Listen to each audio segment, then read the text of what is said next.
What's up, Wolfpack fam? It's your boy Kid back at it again. Hope you're doing well. Continuing my journey of only when I laugh with figures. Glover, my boy Norman, and hopefully Thorpe and Gupta.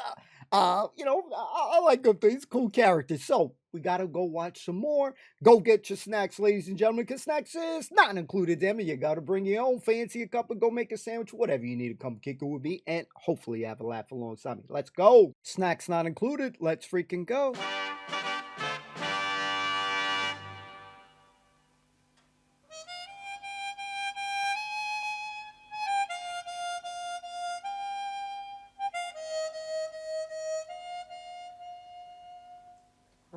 H-A-P-P-Y, I'm H-A-P-P-Y, I know I am, I'm sure I am, I'm H-A-P-P-Y. I know I am, I'm sure I am, he's H-A-P-P-Y.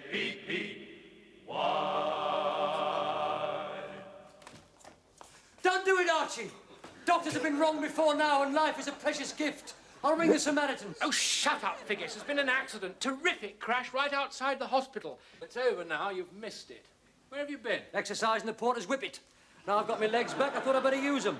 Well, you haven't been racing against him, have you, Figgis? No, I've been walking him through the grounds. At least I've been getting some fresh air in my lungs. It's what you could do with Archie instead of staring out of that window all day. I'm not interested in whippets, Figgis, particularly that one. Anyway, he'll never win a race. He's got the mange. He hasn't got the mange. Then what are all those bald spots? They're not bald spots.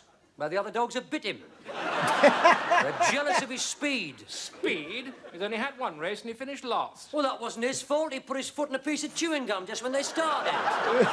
Poor little devil was stuck to the ground and he had 3 good legs. It's a wonder he finished it all. But don't you worry. His turn will come. We haven't heard the last of Throbbing Gristle. Throbbing Gristle?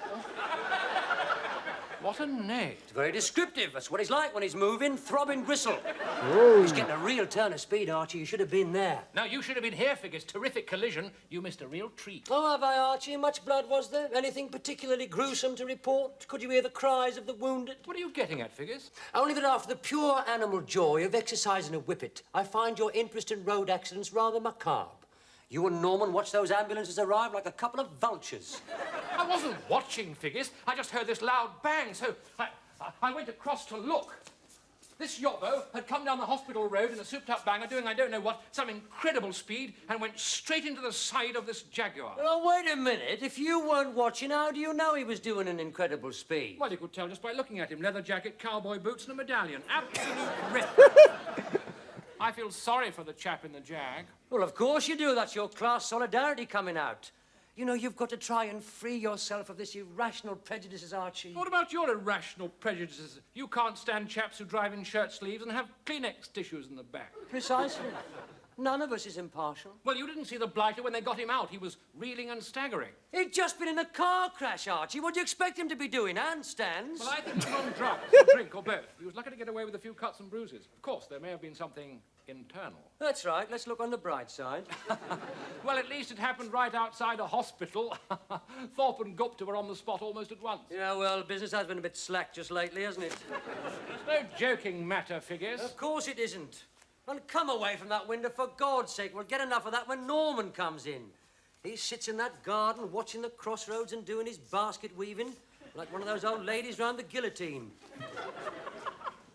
Know what I've just seen? What did I tell you? You mean the car crash? I was looking at it from the window. From the window, I was there. Well, what happened, Norman? Ooh. I don't think I can tell you, Fig. I've had my name and address taken. I shall probably be a witness for the Crown, so until then, the matter is sub judice. Oh, come on, Norman, you can tell us. No, I'm afraid not. All I can say is that the whole scene is indelibly engraved on my mind. Just don't ask me to talk about it, that's all. I can't tell you what happened. We don't want to know what happened. Just tell us whose fault it was. That is for the courts to decide. I know whose fault it was.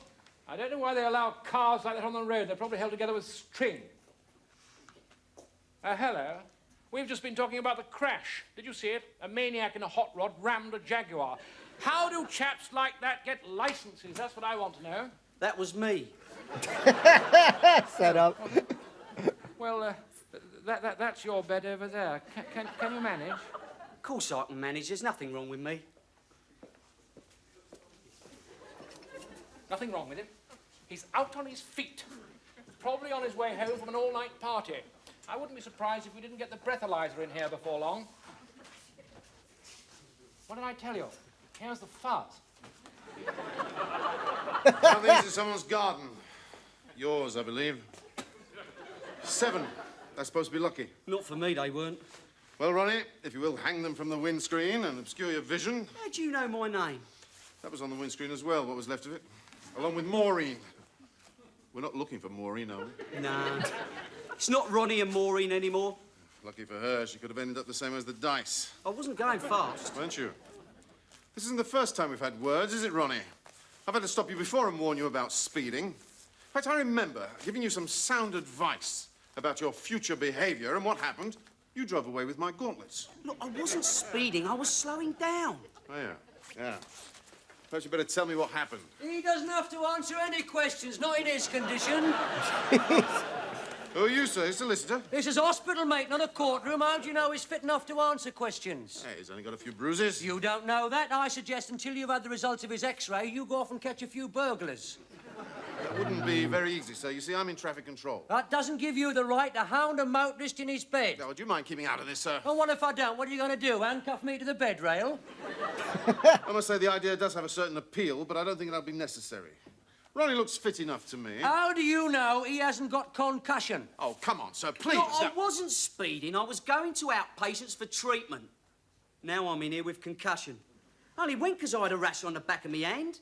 It was this twit in a Jaguar he pulled straight out in front of me and I didn't stand a chance. Of course you didn't. Oh, Doctor, I'm glad you've come here just in time to prevent a miscarriage. We usually do that in maternity figures. I mean, a miscarriage of justice, Doctor. This is the lad who was involved in that accident with that twit in a Jaguar. Twit in a Jaguar, that was me, figures. Holy shit!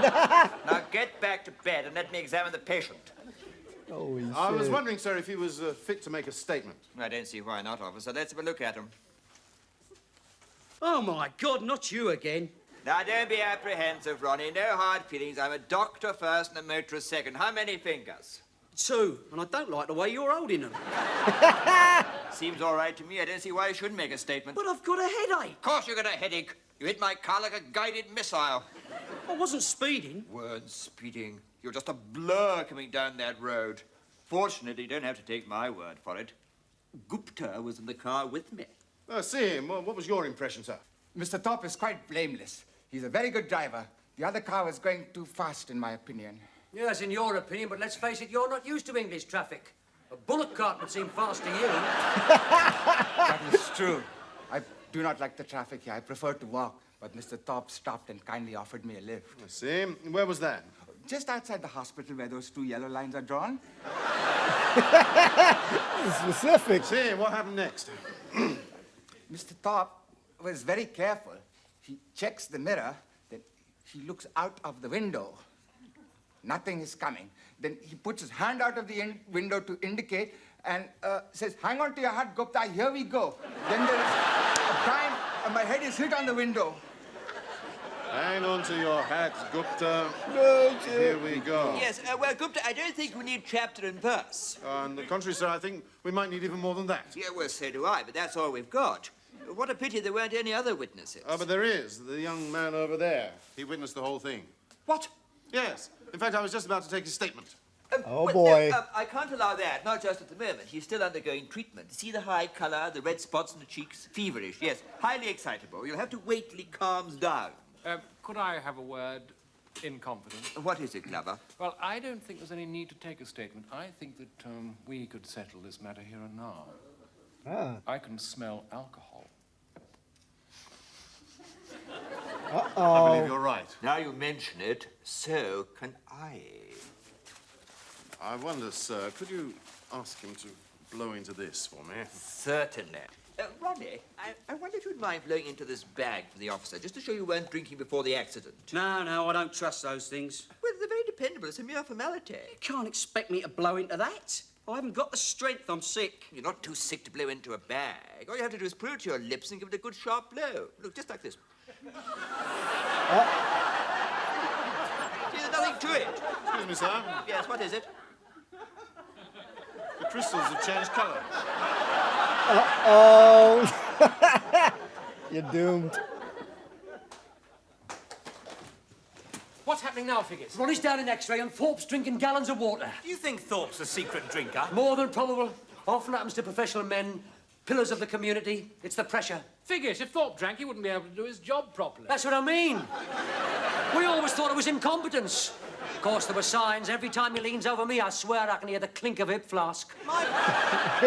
My music teacher was like that. She led a perfectly normal life. Never a hint that anything was wrong. Well, except that sometimes she slammed the lid down while I was playing. But then I started to find these whiskey bottles in the piano stool. You see, Archie, you can never go by appearances. Thorpe was over the limit, and Ronnie's come through with flying colours.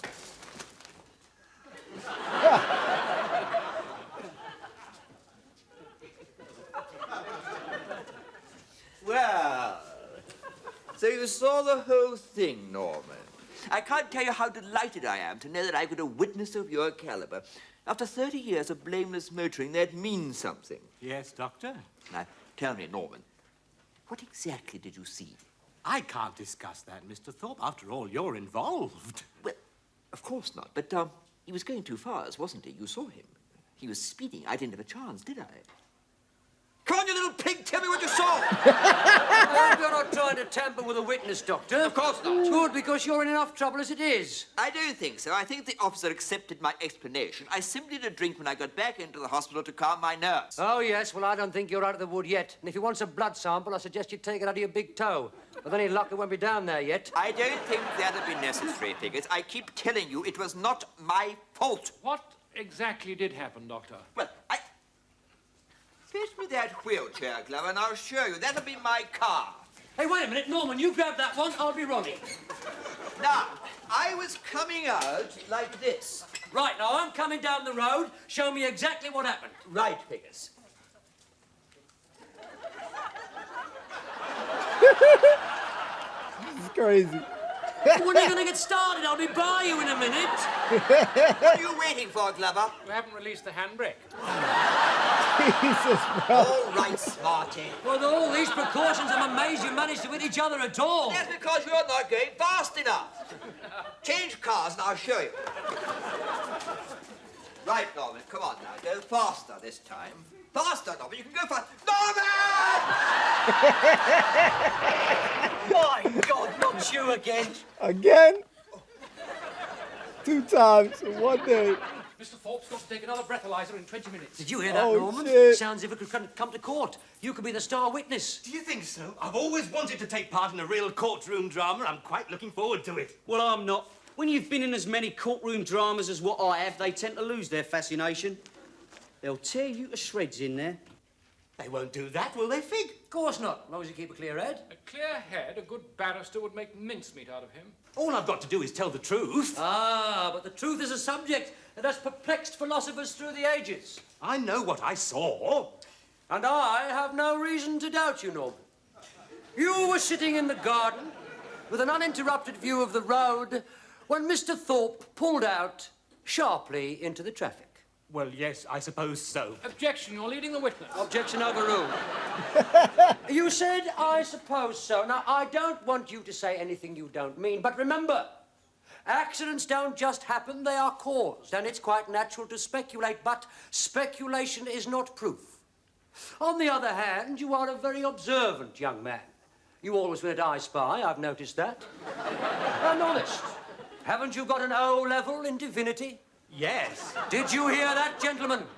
An O level in divinity. How many people can say that? Now, I want you to tell me, in your own words, exactly what happened when Mr. Thorpe pulled out sharply. You're doing it again. You can't really blame Mr. Thorpe. He was distracted. Oh, and what makes you think he was distracted? He was waving to this girl across the road. Whoa. What girl? She had a tight white sweater, blue miniskirt, white boots, and a ponytail. Oh, yes, I've seen her. She's nice, isn't she? Are you suggesting that Mr. Thorpe was ogling her? Well, It looked like it. Of course it did. What we have here, gentlemen, is the hidden statistic. How many accidents have been caused, I wonder, by the unexpected glimpse of a well-filled sweater? And we all know Mr. Thorpe's weakness in that respect. I put it to you that he came out of the Red Lion, his blood already inflamed by alcohol, copped this girl across the road and flipped his lid. He drove off, his eyes standing out on stalks, straight into the path of my client's car. No further questions. I rest my case. My witness, I think. Now, Norman. Let's take it step by step, shall we? You've known Mr. Thorpe for some time. Yes. Have you ever known him the worse for drink? No. Would you consider him the sort of man who is indifferent to the life and safety of another human being? Well, no. Do you think that a man who has spent his life making people fit and well so that they can leave hospital to lead a normal and useful life would spend his leisure hours trying to put them back into casualty? Of course not. Do you drive a car yourself, Norman? No, but I'm taking lessons. Taking lessons. And yet you say that Mr. Thorpe pulled out sharply. This from a non-driver. A man who on his own admission wouldn't know one car from another and who has never pulled anything out. Sharply or otherwise. And who knows nothing of the refinements of power-assisted steering. I put it to you, Norman, that Mr. Thorpe was carrying out a perfectly sensible maneuver and that it was your attention that was distracted by the young lady. No. Then why can you manage to describe her so minutely? I'm observant. And what was Mr. Thorpe wearing? A suit, I think. A suit? You think? What day is it today, Norman? Tuesday. It's Wednesday, Norman. You're not a very reliable witness, are you? Did you really see the accident, Norman? I put it to you that you did not. That you don't even know which day it occurred. That the sight of that girl drove all other thoughts from your mind. And now, due to some desire for cheap notoriety or some dissatisfaction with your medical treatment, you are determined to malign an honourable member of the medical profession. No! I further put it to you that you are a liar and that the whole of your testimony is a complete fabrication. I am not a liar! Don't prevaricate, sir. Answer the question. Yes or no? Yes! No! What was the question? I've forgotten! That is not all you've forgotten. You've forgotten that it is your evidence and your evidence alone that could send an innocent man to prison. Oh, heavens! Very nice piece of cross-examination, Archie. Thank you, Roy. Shattered. Broke that man. Please be calm, Mr. Thorpe. I'm sure there's nothing to worry about. Nothing to worry about. Hang on to your hat, Gupta. Here we go. What a witness you turned out to be. No wonder he's suspicious. But you have nothing to fear. You are innocent. That's right. I'm innocent. What have I got to worry about? I must remember that. What is it, Norman? All I wanted to say, Mr. Thorpe, was that I never wanted to send you to prison. Whoa. But I must tell the truth, mustn't I? You wouldn't want me to commit perjury. My God. What are you going to tell them? Well, it was about waving to that girl across the road. You mean the one with the ponytail and the white boots, but I barely noticed her. Right. I was indicating to move out. I wasn't waving. No, you weren't waving, Mr. Thorpe. You were drowning. Don't you start figures. I tell you, it wasn't my fault. It was an accident. There is no such thing as a pure accident. It's always somebody's fault. Perhaps it's some sort of death wish. I do not have a death wish. It was his fault. He was speeding us Gupta. Yes, I was coming to that. I thought Gupta seemed rather nervous when he was making his statement, as if he was trying to hide something. Of course I was nervous. I'd just been in an accident. I hate the traffic here. I wish I'd never got into that car. I didn't want to. Because Mr. Thorpe had been drinking? No, you don't understand. Gupta's Hindu. To him, all life is sacred. He made me stop last week while 3 sparrows were having a dust bath in the road. That's not it. What are you trying to hide, Gupta? I'm not hiding anything. I saw the car through the back window. It was coming too fast. Well, that surprises me because I went to have a look at that car. What with the blood donor stickers, 3 packets of tissues, and a set of golf clubs, I'm amazed you could see anything. You must have noticed something. I distinctly remember him grabbing the wheel. Grabbing the wheel? I'm sorry, my friend. Figgis is right. I did not see the car. I've deceived you. It's all my fault. I caused the accident. I grabbed the wheel because of the dog. What dog? A half-starved dog with bare patches. It ran out in front of you. You made me swear because of a dog? That dog could have been your grandmother. My grandmother's in Harrogate, Gupta. Typical of you. You swear to avoid a dog and knock down a dozen pedestrians. You're right, Gupty. There was a dog. I remember seeing it running away. It was throbbing Gristle. I beg your pardon. The porter's whippet. You were exercising it, weren't you, Fig? Well, yes. Did you have it on a lead? Well, no, I let it off for a run. You let it off? Near a busy road. It was only gone for a minute. Do you know what you said, Figures? There's no such thing as a pure accident. I think we've found the culprit. You mean throbbing Gristle? No, I mean you, Figures. You're doomed, bro. Robin Gristle. Code word. Would you blow into the bag once more, sir? But here. If you would. If you would just dispose of the Minto first. Damn. How do you know, man?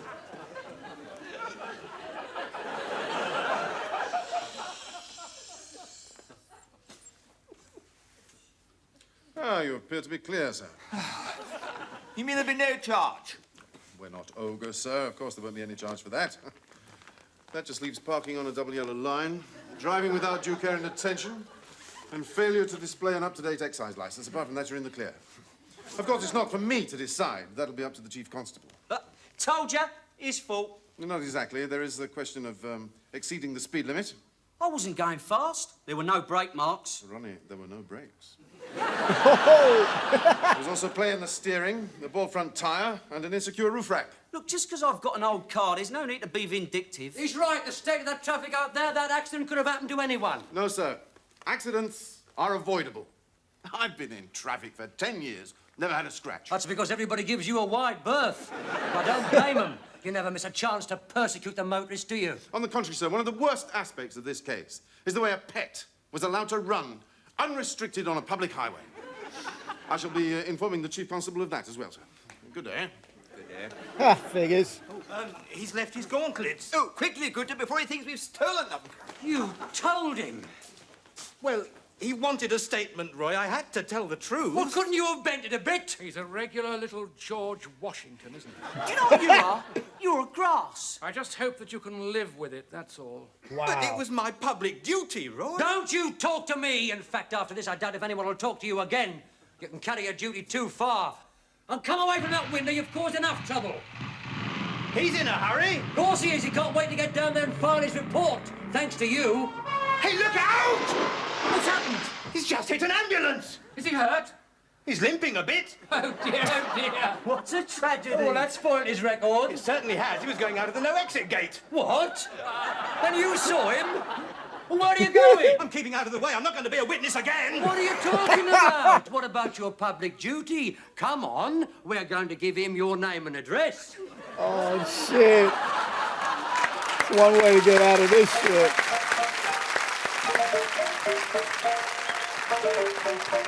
All right. It was a little crazy type of episode. When you think about for a second the amount of boredom that can be had just chilling out in a hospital, I think it kind of spiced it up a little bit. I don't think it's the strongest episode by a mile. I think it started off a little slow, but it started picking up a little bit. So I still enjoyed the episode. I hope that you did. Leave your thoughts in the comments down below. Hold up. Hang on to your hat. Here we go.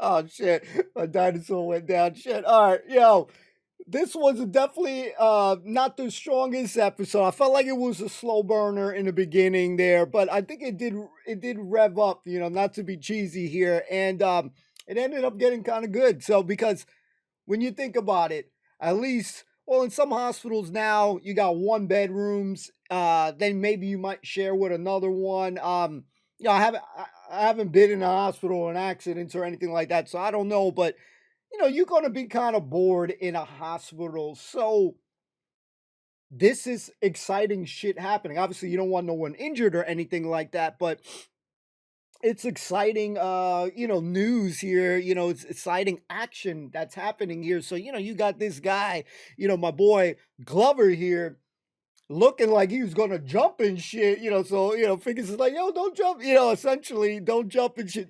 Then he got scared, man. I don't even want to think. Imagine he flew or some shit like that, man. But damn, that would have been crazy. I would have been crying there. But these guys saw an accident. So the greatest part is that all the shit talking that's going on, from Figures, yeah, who's that? Essentially, I'm gonna change the words up, but who's that prick that's driving and shit? Oh yeah, that was me. Oh man, I'm like, holy shit, man. You felt a couple of the setups happening on this episode. Definitely, you can piece together the puzzle, but at the same time, I started enjoying this kind of mini, what you call it, courtroom thing going action here between Figures and Glover. Great job, Roy. I thought it was good. I started kind of picking up that because you know what, Norman is the type of character. I know I've been on the record, Mama's boy and stuff like that, but he is a guy that I feel like, well, maybe he's gonna grass it up, but he's gonna be shaken under pressure, might even cry a little bit and stuff. Obviously that's the way the character is designed and stuff, and he's playing it beautifully here. But that's how I envision the guy. Like, he's gonna melt, he's gonna fumble a bag here, he's gonna screw up, and I loved how none of these guys say, "Oh yeah, I didn't remember much happening," but they sure didn't remember that girl in that mini skirt with that ponytail. I loved it. And Gupta is a good guy, man. That guy's a good guy, but I don't want that mofo in my car driving on the shotgun moment there. I don't want him being anywhere near me on a vehicle here because this guy is gonna stop if he sees a freaking ant on the road, a dog. It could have been your grandma. I was like, holy shit. Oh man. So when you find out again that it's our boy Thorpe, and he might be under the influence there when he blew that bag there, I was like, oh shit, man. He don't set himself up there. So you can feel a couple of these setups that are going to be happening on today's episode. Maybe more so. You can figure it out more so than usual, I guess you can say. But, when you think about, and this is why I started enjoying the episode, how bored someone is going to be in a hospital. Again, if you've had family that you had to visit and stuff, most of the time, I have a friend that she's a nurse. Most of the time, family don't visit someone in the hospital. So it's already a depressing ass place. You need a little excitement. You need a little action. So the stories with Figures, with the dog and the bubblegum shit going on and stuff, goes all full circle. Figures is the damn culprit. He let him off the leash, man. And he's like, oh shit, man. So I love how one of the guys interrogating, trying to get a piece of the puzzle. He's part of the problem. He's part of the problem. So I like that about shows that, all these little breadcrumbs that they're leaving, and it leads to the crazier, I guess you could call it a punchline, or, the crazier joke moments there. So I ended up enjoying the episode. I still don't think it's like the strongest episode because I feel like, not everything can be a barrel of laughs every minute, like a not going out with his one-liners here, throwing it left and right. But I think that, it's like a book. Sometimes it has to pick up a little bit. So I don't want to fault that. Hopefully we're not coming off too harsh and shit. But, I still think it was still a, solid episode. Not the cream of the crop of the show because I think we've seen stronger. But I still had fun watching it. Again, the mini courtroom shit was going on. Then with the talking about the blonde, the blonde-haired chick was funny with the mini skirt. But yeah, I didn't see much here. The wave and shit. I mean, I just imagine Thorpe. This is not the first time that he kind of be hollering at girls. You know what I mean? For a guy that has a family and stuff like that, I'm like, damn, this guy. This is why I say, and ladies, don't get offended. If you're nurse and shit, man, the freaking hospital field is the highest professional field that has the biggest cheaters statistically. And again, I got a friend that is a nurse and stuff. I'm not saying she did anything or anything like that. But, you know, I hear stories, ladies and gentlemen, and they got to be true because a lot of people be talking about the nurses, man, especially those overnight shifts. You getting bored and shit. People got to jump on in a bed, man. So I'm just cracking up. I enjoyed the episode. I hope that you did. Leave your thoughts in the comments down below. Thanks for kicking it on Only When I Laugh. And, you know, what was your favorite part in the comments? You know, let me know in the comments down below. Even the simple joys of Norman, you know, melting under pressure was bringing me some damn, you know, it's bringing me some smiles. So anyways, enough of my yapping. Don't forget to subscribe if you enjoy the content. More to come. And thank you so much for kicking it. Peace.